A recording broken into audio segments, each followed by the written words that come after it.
Let's imagine you're teaching something about Shakespeare, and what we need to do is we need to find out what kids are good at and what we need to push them on, and what will touch those points at which they're actually not really going to succeed. And then we give a group a task. And when that group has a task, if that group succeeds, they can each say, actually, everybody contributed. Even though they didn't contribute the same thing, then they're all succeeding. They're all learning. And this is what happens in real life because we work in teams.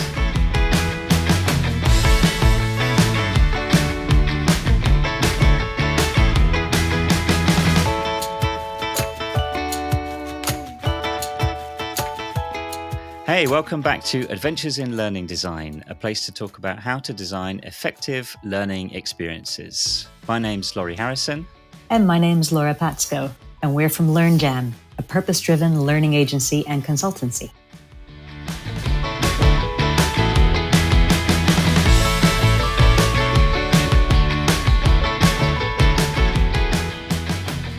And in this, the last episode of Season 2, Laura and I once again spoke to Martin Bloomfield. And this time we were talking about the fourth and final ILXD, Inclusive Learning Experience Design dimension. And that fourth dimension is the modes or methods that are used to teach in an online course. So that could include the types of tasks or activities that learners are given to do, the way that the content is presented or laid out, the modalities used, audio, video, text, multimedia, for example, and the pedagogical approach.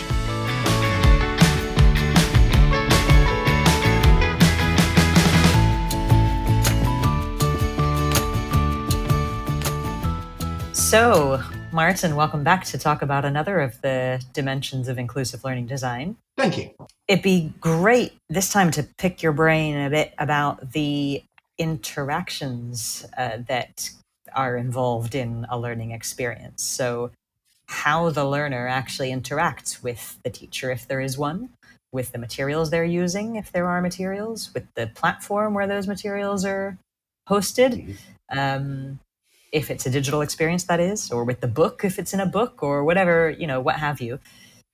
And just like with the other dimensions of inclusive learning, we kind of imagine this operating at different levels. So from the inside out, so the very, let's say, obvious or almost superficial aspects of learning content, like the type of task and the way that it's designed, how it looks. Is it interactive in itself? Is it multimedia? Does it have video? Does it have audio? Does it have text? Does it have pictures? Does it have gap fills? Does it have multiple choice? All of those things. Then up to the bigger picture of the way they interact. So what is the approach behind the pedagogy? And how does the learner navigate through those materials? Is there a platform, or do they need assistive technology, for example? And then right up to the very meta level. So what is it about the interaction between the learner and the content that actually is part of a much bigger thing that could affect their whole life, not just learning? So things like, if we have a mobile learning experience, are we expecting them to have a device that allows them to tap and swipe and click and so on and so forth? So all of those different things related to how a learner interacts with learning content. Now, where to begin on all of that? Does your mind naturally does your mind naturally gravitate towards something that you feel is really important to know or explore? So what I'm trying to do is I'm trying to synthesize what you say, and I'm sort of going, okay, so let's synthesize it, and then let's split it up into things that are easy. I know, We're always blowing our minds. Now it's our turn to blow your mind. Completely. So, I think the first thing to say is that if we take my interest, particularly neurodiversity, dyslexia and autism, the first thing that we do is we do the remedial stuff first. We do the stuff that basically says, okay, people with dyslexia have poor working memory, generally speaking. People with dyslexia may well struggle with executive function. People with dyslexia may well struggle with phonological processing. We understand this, and actually now we understand it. It's like the Loch Ness Monster. The Loch Ness Monster might seem quite frightening, but as soon as you understand what it is, it becomes the Loch Ness Porpoise. Or the Loch Ness eel, and we can swim with porpoises and we can swim with eels. There's nothing frightening about porpoises and eels. Even if it's a crocodile, we know what to do with crocodiles. So so once we understand things, it becomes easy to deal with them. Once we understand executive function issues, it becomes easy to deal with them. We break down things into bite-sized chunks. We make sure that we flag things up before they happen. That sort of thing, so that people are not suddenly hit with a change and that they have to suddenly change their ideas of what to do. We model ideal learning for people rather than just tell them what ideal learning is and expect them to translate that into their context. Can you give an example of how that might work? I'm struggling to imagine. What does it mean to model ideal learning? Well, I mean, it could be something as simple. I mean, it's very simple as I had this exact case. At my university, we have something called the TAP, the Thesis Advisory Panel. And you have to go through one of these every year. If you're a part-time student, like I was, I think it's 6 months if you're a full-time student. And what they are is effectively you hand in a chapter of your thesis or a paper that you've written and you have to defend it. But at the same time, you also have to write about what the thesis looks like and the structure of the thesis and what it's there for. And I was having terrible trouble doing that. And so my supervisor sat down with me and said, here's somebody else's version. That worked really well. Let's go through it. And I went, I see what that means. Simple as that. By showing someone how someone else has done it or showing someone how you would do it and then walking them through. I'm going to beg to differ with Martin about swimming with eels. That's not something I'm up for. But if we can make things as familiar and comfortable as possible for learners, then that's got to help, right? So having a worked example is a really good way to scaffold somebody's approach in a learning experience and the way that they will then interact with what they're learning.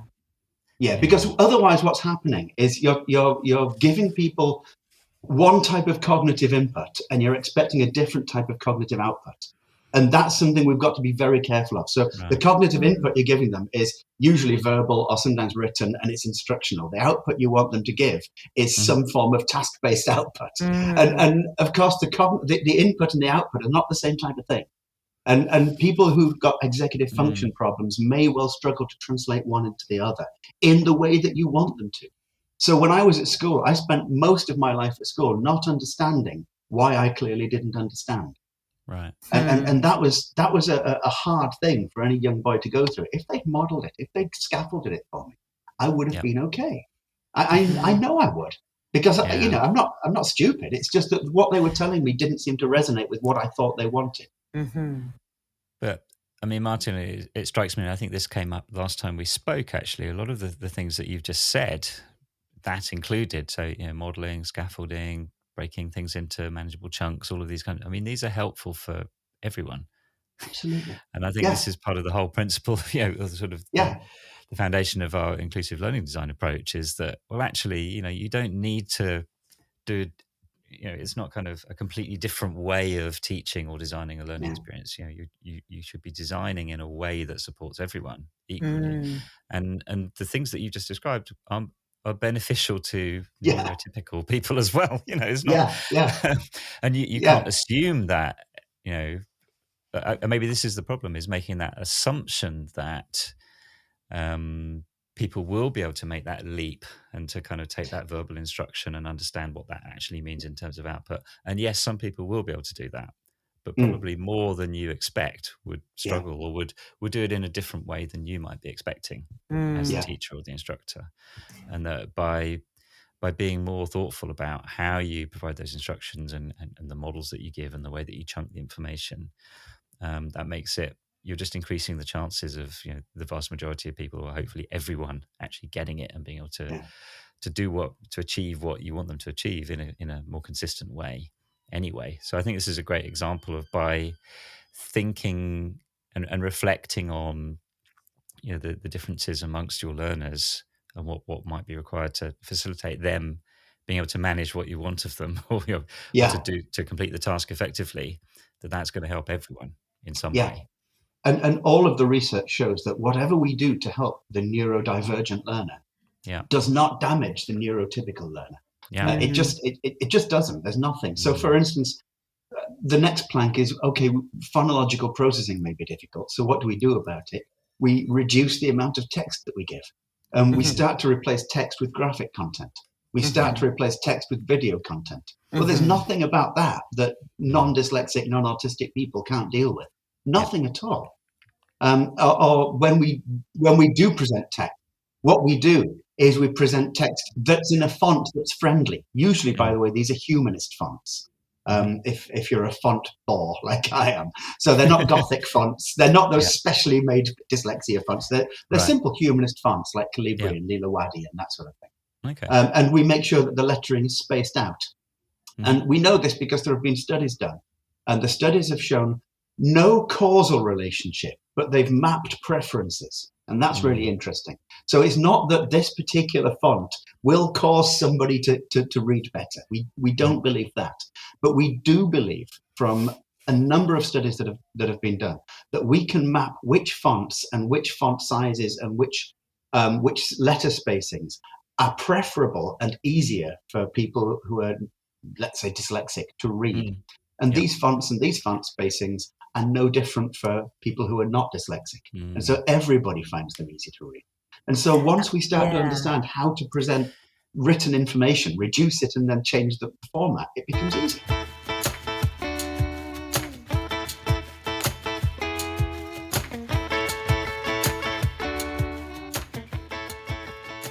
The interesting thing, too, is that, like Laurie, as you were saying, not treating this as catering to one minority of learners, but actually just saying by making things available in different ways, you can make them more accessible to many learners.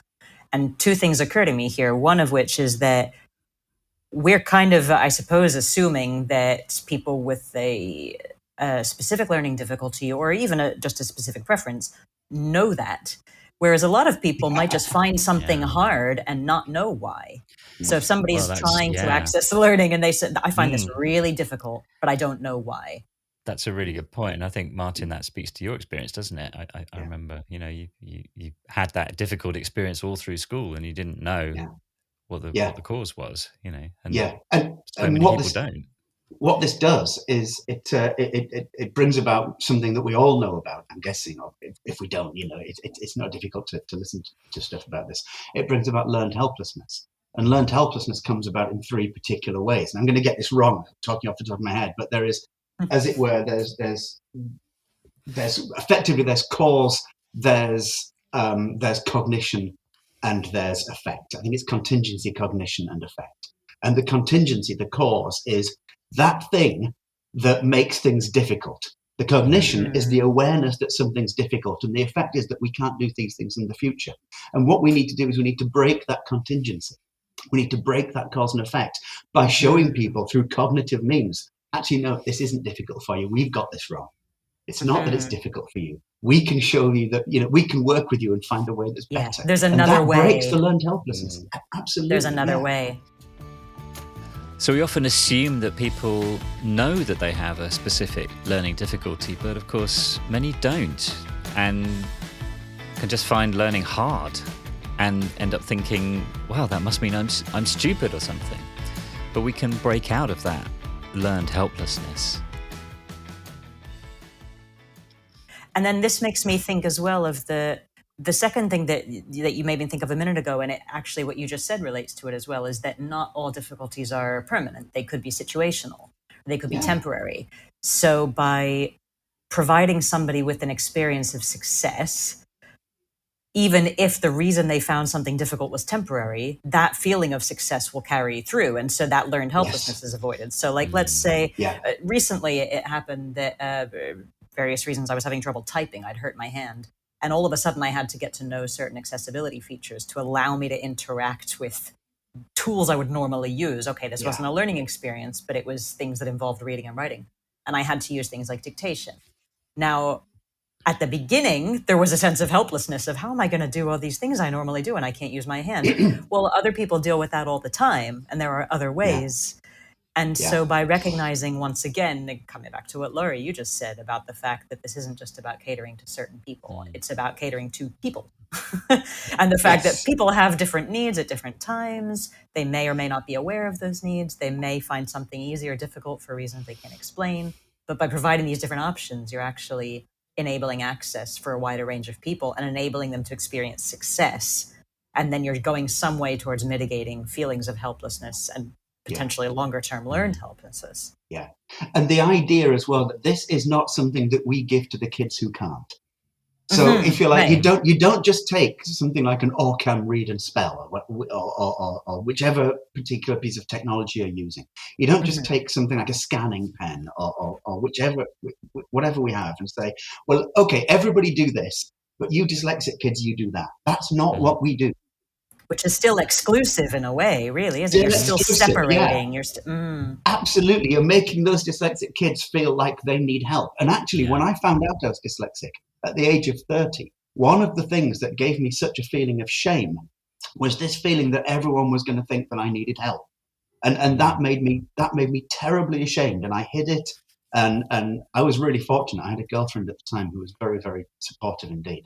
And without her, I don't know what I'd have done, because I went through a period where I felt if people hear I'm dyslexic, they're going to give me that extra leg up. They're going to give me that easy ride, effectively. And I didn't want an easy ride, because I didn't want to be seen as special. I didn't want to be seen as unable to do things that others could do. So in school, we do not do this. But what we can do, we can offer this for everybody. Technology is simple. Technology is out there. Technology is cheap. Your word processor, that's a very 1990s word, isn't it? Your Word, Microsoft Word, Microsoft Office, PDF, they have readers built in already. There's nothing that costs money here. And so what we have to do is we have to re-examine how we deliver the information and what we expect of people. And if we can deliver that information in a way that works for everyone and offer support to everyone, then that means that those with additional needs are much less likely to feel excluded. Well, this goes towards differentiation as well. So, for instance, let's imagine you're teaching something about Shakespeare. And what we need to do is we need to find out what kids are good at and what we need to push them on, and what will touch those points at which they're actually not really going to succeed. And then we effectively give a group a task. And when that group has a task, if that group succeeds, and then they can each say, actually, everybody contributed. Even though they didn't contribute the same things, then they're all succeeding. They're all learning. And this is what happens in real life, because we work in teams. And so all we're doing is we're taking the teams that people will work in once they leave school and saying, let's build them in school. Let's actually start to make school a little bit more like real life. Because as the great educational philosopher John Dewey said, that's what is radical. school? Yeah, no, yeah. School isn't there to help prepare you for real life. What is it? Yeah.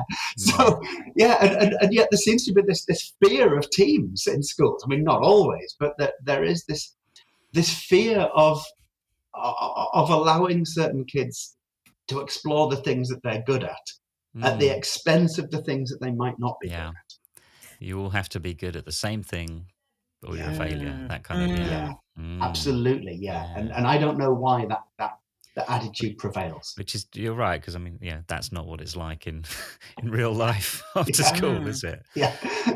And it's a surprise when we find out that it's not like that in real life. Next, we moved on to talk about how information can be presented to learners in more interesting ways that put less of a strain on working memory. The next thing, I suppose, is also not only how we deal with something like executive function, and not only how we deal with phonological processing, but it's things like phonological processing plus working memory. So I've just been working with a university in Berlin, and they've produced what they call a learning offer. It's about ethics in artificial intelligence.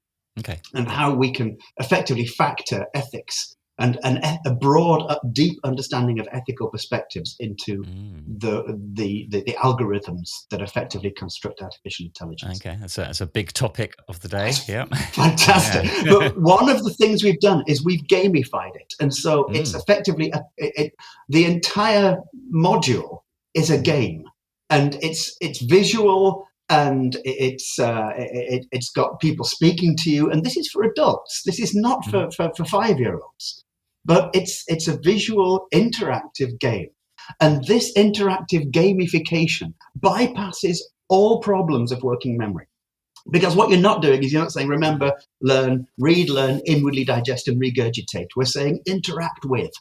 Right. And that bypasses the problems of working memory. It also bypasses the problems of phonological processing because you've got the interactivity aspect of it rather than just reading reams and reams and reams of boring old stuff about consequentialist ethics or whatever it is. And so when we think mindfully about how we present our information, rather than just say, okay, I've got tons of books, read them. What could we do other than that? As I say, we can reduce the amount of text, and we can gamify, and we can turn it into something visual.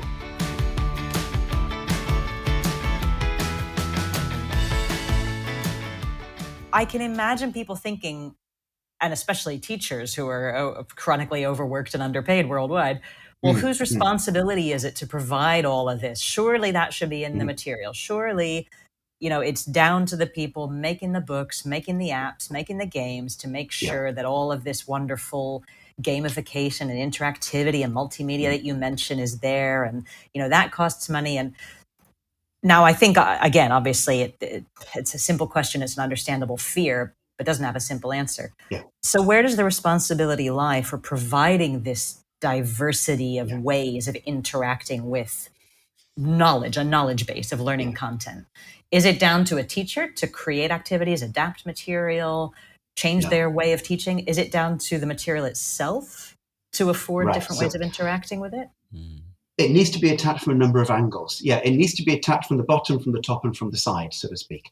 And so the bottom is we need to be able to educate teachers at primary level. This is the key thing, because it all begins at primary level.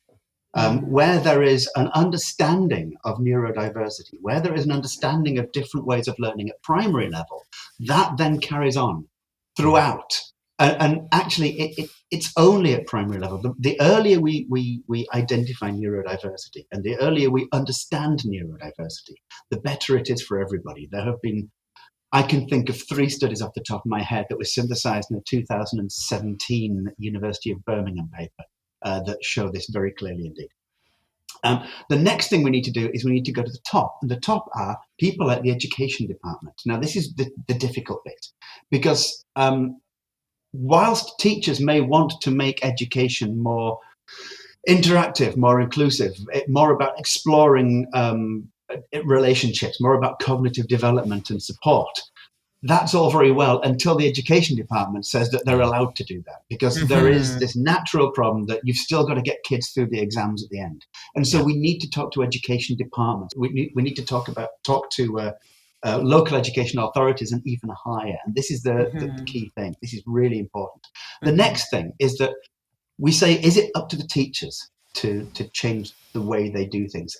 Kind of, but kind of not. It's up to the people who train the teachers. So it's up to the teacher trainers, because what we can't do is we can't train teachers to teach in one way and then say, right, do it different. So there is a responsibility to train the teachers to understand about different forms of learning and different ways of disseminating the information and testing kids. And so it's not really the responsibility of the teachers. We've talked quite a lot about teachers, but we also wanted to think about what happens in self-study situations. And what about the increasing number of learning experiences that are, for want of a better word, teacherless? So somebody is guiding themselves through an app, say, or a textbook.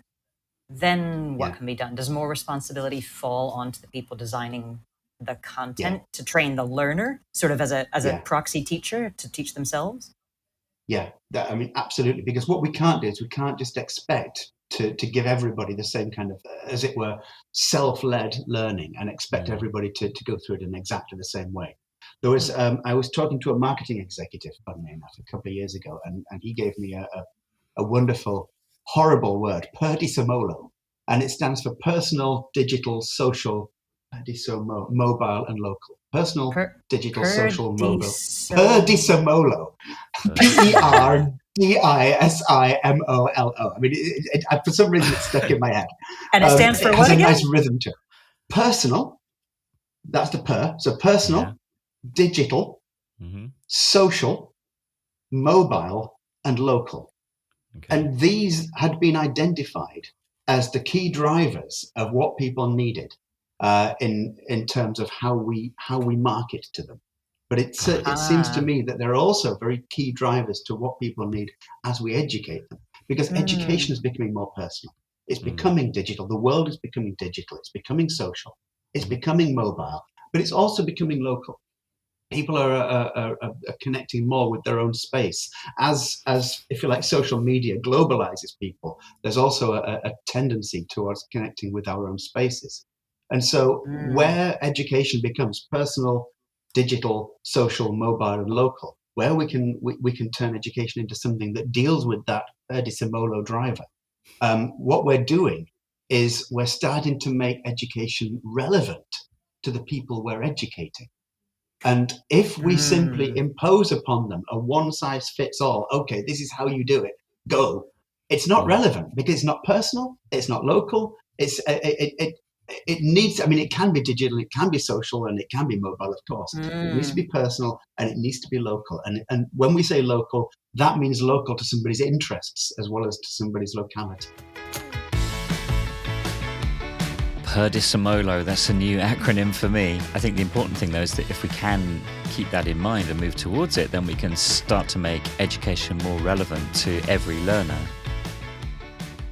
On this idea of digital and social, recently the education department, Gavin Williams, and I forget his name, argued that we shouldn't have mobile phones in lessons. And this is in the UK, the education department. In the UK. And what he's doing is he's going against over 100 years of educational research when he says this.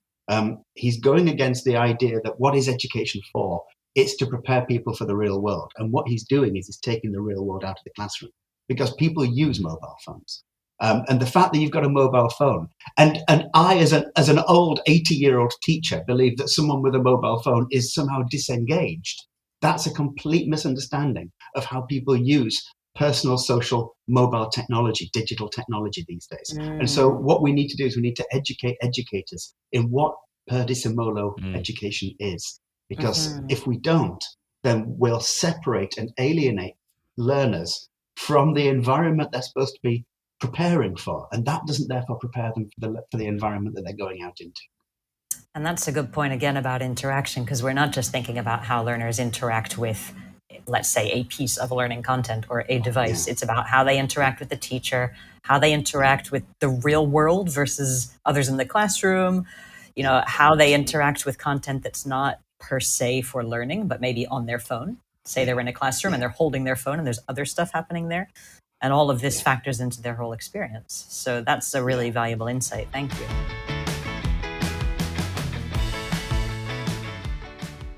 For Gavin Williams, a man I have less than zero respect for. But, he's not alone. He's not alone. Sadly, in that. That's happened.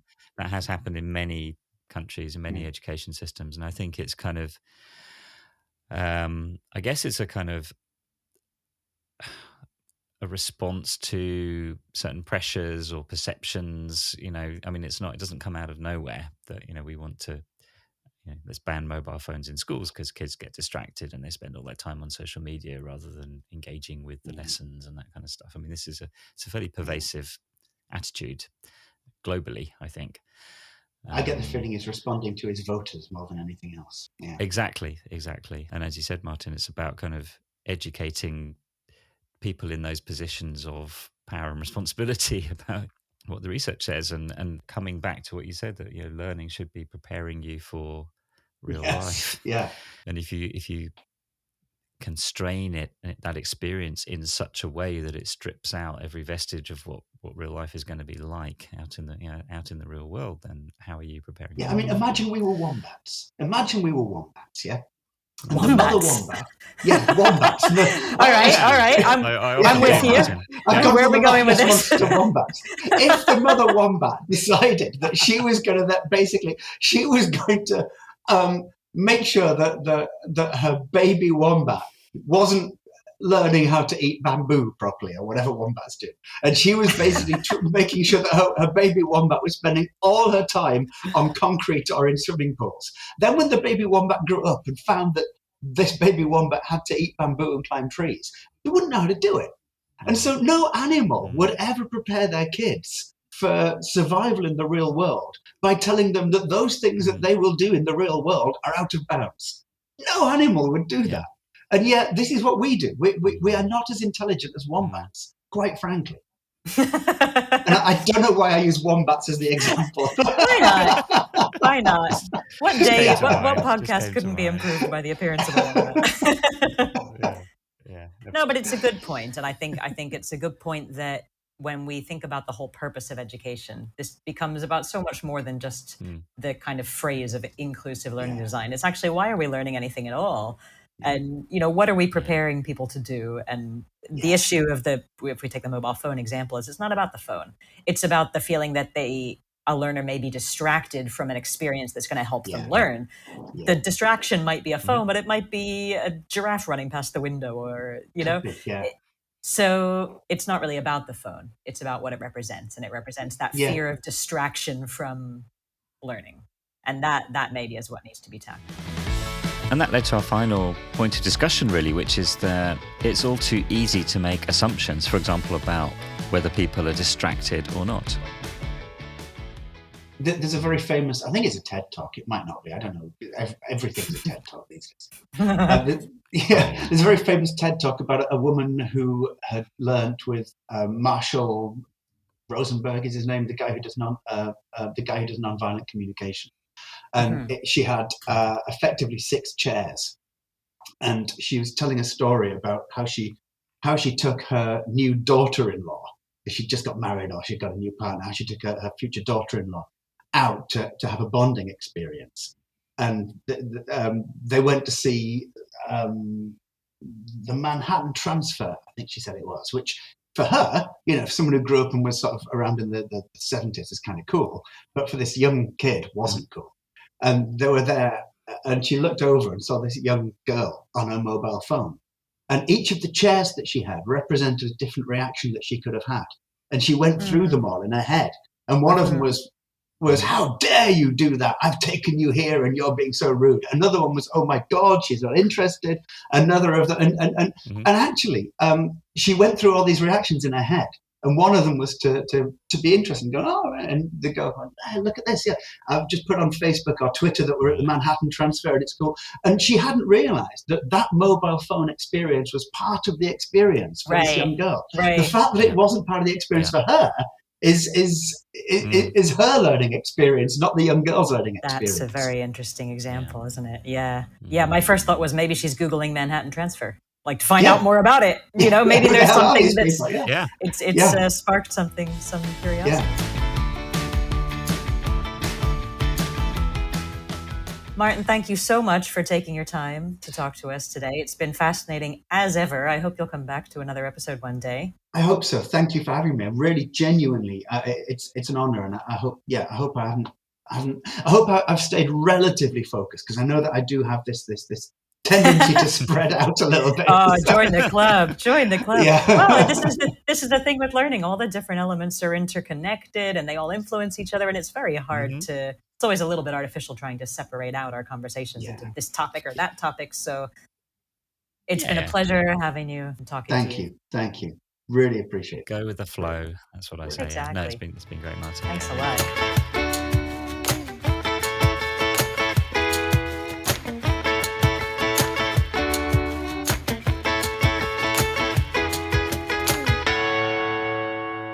All right, that is the end of season 2 of Adventures in Learning Design. Yeah, thanks for coming on this journey with me, Laura. And thanks to you for co-hosting with me, Laurie. It's been absolutely fascinating. We hope you've enjoyed learning about inclusion in learning design as much as we have.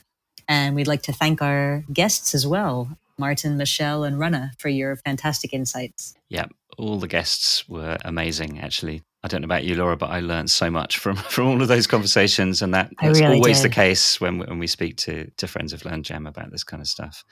I really did. That's the best thing about our projects, working with so many different people, is the diversity of perspectives and wisdom they bring to our work in learning design. So thanks again to our guest speakers. Yeah, absolutely.